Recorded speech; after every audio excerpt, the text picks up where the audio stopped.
All right, so in this video, I'm just showing basically the rooftop tent setup we have on Chevy Tahoe. This is a 2004 Z71, and this is the Tahoe 4-person tent with annex.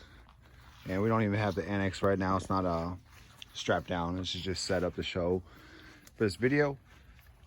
But yeah, so the racks on the Tahoes are actually very strong racks, especially the Z71. They have a three bar system, and the owner's manual is kind of vague, and it says anything over 200 pounds, make sure you just strap it down right and don't place it on the end rails. But with any rooftop tent, it has the rails that you can bolt down, as you can see.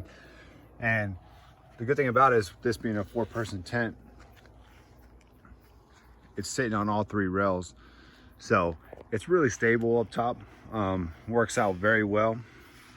And a cool thing about the Tahoes and the Suburbans is they have something that makes it really easy to load these. So I mean, this is a 2-person load. Obviously it's 120 pounds, but if you load it on the back, they actually have this roller bar right here, which I guess they build it for ladders. But if you're loading your tent, you just place the rails on top of it, and then you can just push it up and then have one person on the side, like kind of slowly let it down or whatever. But it works very well for like working on loading up these rooftop tents. And like I said, it's very stable.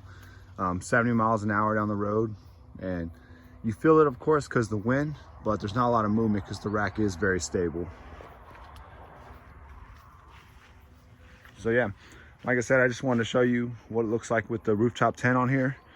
As I said, it's Tahoe Z71, 2004. And if you mount it right, whichever way you're gonna have the ladder, as with any rooftop tent, you're gonna have to push it a little more to that side.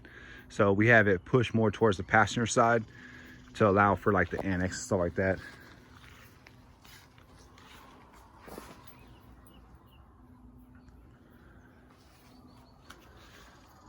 So yeah, any questions, comments, just drop them below. One more thing I will add is, if you are putting a rooftop tent on your rack, be sure to have either someone with smaller hands, or like my wife had to do it because the rack is very small on the sides. And if you have bigger hands, it's very hard to get in there and tighten those bolts. I mean, there's not a lot of wiggle room.